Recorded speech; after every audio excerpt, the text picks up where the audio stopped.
Hey guys, this is Alex703 Rockstar, and I am back to review the new KiD CuDi, Man on the Moon 2, The Legend of Mr. Rager.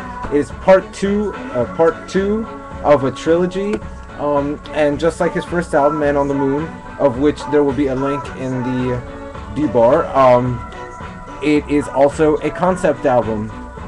The first album, I gave a very good review, as you can go check out. Give that video more views. That was one of my better reviews, so I hope you watch it. And much like that, this is a concept album. It's split up into 5 acts, just like the first album. But I think it's very different than the first album, because although the first album was a concept, people were mostly listening for Day and Night, or for Up, Up and Away, or for Intergalactic, and to be fair, those were the catchiest songs on the albums, and they were good songs. Here there are no songs that I would really want to listen to just on their own. Even the single Erase Me, I don't think it's totally up to par.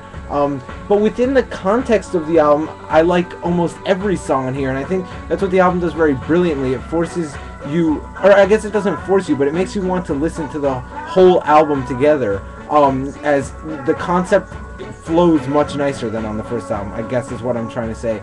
And he doesn't always have the same style of music as he did on the first album. Granted, it's not a huge step away from his first album, but he experiments a lot more with guitars, such as on Erase Me, on Mr. Rager. All his angry songs, which is all of Act 4 pretty much, have a lot more guitar, a lot more edgy. But he also shows that he has a sense of humor here, which he didn't really show all that much on his first album, besides the Poker Face song there, with the Ashen Kusher, all that, Wildin' 'Cause I'm Young. Those songs are all very entertaining, not to be taken too seriously. And also Erase Me, if you see the video for that, it's quite funny.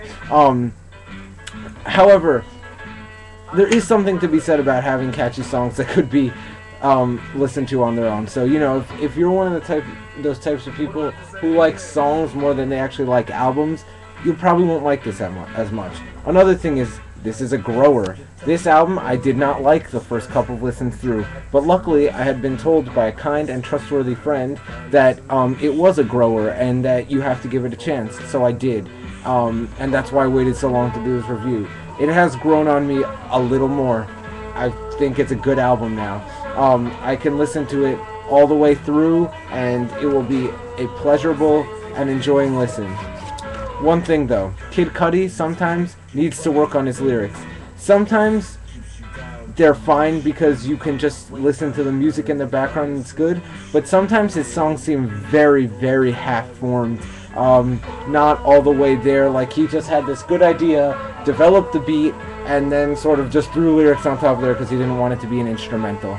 I'm not sure I like that too much. Although I do like, one thing I do like about him though is that he's sort of embracing a move away from hip-hop, and it's not that I dislike hip-hop, because I don't, I love it. I love it, it's in my soul.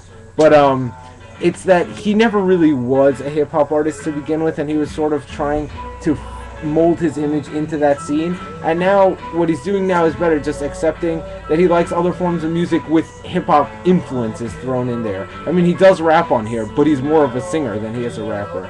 Anyway, seems like an interesting guy. On the bonus DVD of his tour, he seemed like a really cool guy, a funny guy too, really funny. And yeah, so good album. Not as good as the first album, not quite there, but a better concept, better as an album. I would probably give this a 7.75 out of 10. Well done, Mr. CuDi. See you guys later.